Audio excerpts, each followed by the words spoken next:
ಏನು ಚರ್ಚೆ ಆಗ್ಬೋದು? ಇದು ಒಂದು ಸಂಪ್ರದಾಯ.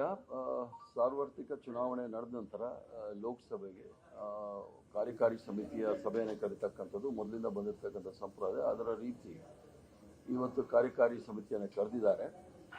ಯಾರಿಗೂ ಸಹ ಸಂಶಯ ಬೇಕಾಗಿಲ್ಲ. ಈ ಚುನಾವಣೆಯ ಗೆಲುವು ಕಾಂಗ್ರೆಸ್ ಪಕ್ಷ ಇಷ್ಟೊಂದು ಪ್ರಬಲವಾಗಿ ಹೊರಗಡೆ ಬರಬೇಕಾದ್ರೆ ರಾಹುಲ್ ಗಾಂಧಿ ಅವರು ಕಾರಣ.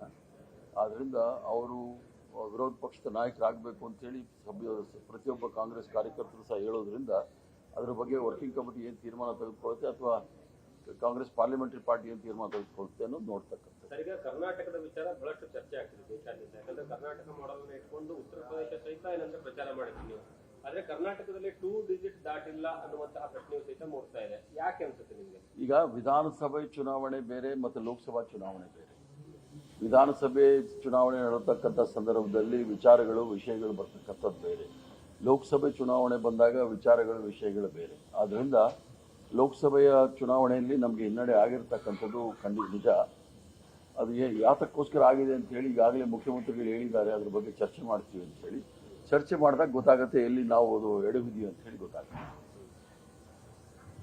ಮತ್ತೆ ಸರ್, ಬಹಳಷ್ಟು ಚರ್ಚೆ ಇರುವಂತದ್ದು ರಾಹುಲ್ ಗಾಂಧಿ ಅವರು ವಿಪಕ್ಷ ಸ್ಥಾನದ ನಾಯಕಿ ಬಿಟ್ಟು ಬೇರೆಯವರಿಗೆ 4 ಜನರ ಹೆಸರು ತುಂಬಾ ಓಡ್ತಾ ಇದೆ. ಅಂದ್ರೆ ಕಾರಣ ಏನು ಅಂತಂದ್ರೆ ಎಲ್ಲ ಕಡೆನೂ ಜೊತೆಗೆ ಮುಂದಿನ ಬಹಳಷ್ಟು ರಾಜ್ಯಗಳ ಚುನಾವಣೆ ಇದೆ. ನೋಡಿ, ಇಡೀ ರಾಷ್ಟ್ರದಲ್ಲಿ ಒಪ್ಕೊಂಡಿರ್ತಕ್ಕಂತಹ ಒಂದು ಚೆಹರೆ ಮುಖ ಅಂದರೆ ಅದು ರಾಹುಲ್ ಗಾಂಧಿ ಅವರು. ಸೋನಿಯಾ ಗಾಂಧಿ ಅವರ ಒಂದು ನಿರಂತರವಾಗಿ ಎಲ್ರಿಗೂ ಸಹ ಒಂದು ರೀತಿಯ ಮಾರ್ಗದರ್ಶನ, ಅಖಿಲ ಭಾರತ ಕಾಂಗ್ರೆಸ್ ಸಮಿತಿ ಅಧ್ಯಕ್ಷರಾದ ಖರ್ಗೆ ಅವರ ಒಂದು ಕೋಆರ್ಡಿನೇಷನ್ ಮತ್ತು ಬಹಳ ಅಗ್ರೆಸಿವ್ ಆಗಿ ಕ್ಯಾಂಪೇನ್ ಮಾಡಿದಂಥ ರಾಹುಲ್ ಗಾಂಧಿಯವರು ಮತ್ತು ಪ್ರಿಯಾಂಕಾ ಗಾಂಧಿಯವರು ಇಡೀ ದೇಶದಲ್ಲಿರ್ತಕ್ಕಂಥ ಕಾಂಗ್ರೆಸ್ ಕಾರ್ಯಕರ್ತರ ಅನಿಸಿಕೆಗಳು, ಮನದಾಳದ ಮಾತು ಏನು ಅಂತ ಹೇಳಿದ್ರೆ ರಾಹುಲ್ ಗಾಂಧಿಯವರೇ ವಿರೋಧ ಪಕ್ಷದ ನಾಯಕರಾಗಬೇಕು ಅಂತ ಹೇಳಿ ಅವ್ರಿಗೆ ಆಶಯಗಳಿದೆ. ಆದ್ದರಿಂದ ಕಾರ್ಯಕಾರಿ ಸಮಿತಿ ಮತ್ತು ಕಾಂಗ್ರೆಸ್ ಪಾರ್ಲಿಮೆಂಟರಿ ಪಾರ್ಟಿ ಕಮಿಟಿ ಏನು ತೀರ್ಮಾನ ತೆಗೆದುಕೊಳ್ಳುತ್ತೆ ಅದೇ ಅಂತಿಮವಾಗಿದೆ. ಈಗ ಕೇಂದ್ರದಲ್ಲಿ ಬಿಜೆಪಿ ಬಹುಮತ ಬರಲಿಲ್ಲ, ಎನ್ಡಿಎ ಬಹುಮತ ಬಂತು. ಹಾಗಾಗಿ ಬಿಜೆಪಿಯ ಬಹುಮತ ಬರದೇ ಇರೋದಕ್ಕೆ ಕಾರಣ ಏನಂತ ನಿಮಗೆ? ಬಿಜೆಪಿಯ ಬಹುಮತ ಬರದೇ ಇರೋದಕ್ಕೆ ಕಾರಣ ಅವರದ್ದು ಒಂದು ದ್ವೇಷದ ರಾಜಕಾರಣ, ಸಂವಿಧಾನದ ವಿರುದ್ಧ ಇರ್ತಕ್ಕಂಥದ್ದು, ಪ್ರಜಾಪ್ರಭುತ್ವದ ವಿರುದ್ಧವೇ ಅವರು ಹೆಜ್ಜೆ ಇಡ್ತಕ್ಕಂಥದ್ದು, ಜನಸಾಮಾನ್ಯರಲ್ಲಿ ಇಡಿಸಲಿಲ್ಲ.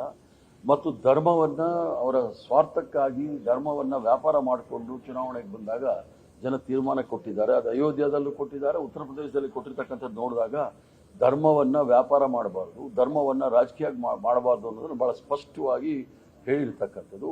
ಮತ್ತು ಏನು ದುರಹಂಕಾರದಲ್ಲಿ ಹೇಳ್ತಾ ಇದ್ರು 400 ಪಾರ್ ಅಂತ ಹೇಳಿ, ಅದನ್ನ ಎಲ್ಲರೂ ಸಹ 420 ಮಾತು ಅಂತ ಅನಿಸ್ತಾ ಇತ್ತು. ಆದ್ರಿಂದ ಮುಂದೆ ಬರ್ತಕ್ಕಂಥ ದಿನಗಳಲ್ಲಿ ಇದು ಅತಂತ್ರವಾಗಿರ್ತಕ್ಕಂಥ ಪಾರ್ಲಿಮೆಂಟು ಏನು ಪ್ರಧಾನಮಂತ್ರಿಗಳು ಹೇಳ್ತಾ ಇದ್ರು, ಕಾಂಗ್ರೆಸ್ ಪಾರ್ಟಿಯವ್ರಿಗೆ ಏನು ಮುಜರಾ ಅದು ಇದು ಅಂತ ಹೇಳ್ತಾ ಇದ್ರು, ಮछली ಮಟನ್ ಮಂಗಲಸೂತ್ರ ಮುಸ್ಲಿಂ ಮತ್ತೆ ಕಡೆಗೇನೋ ಅಂದರು.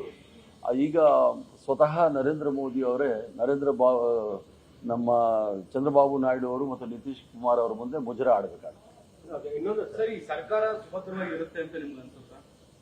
ಸುಭದ್ರವಾಗಿರಲಿ ಅಂತ ಹೇಳಿ ನಮ್ಮೆಲ್ಲ ಆಶಯ.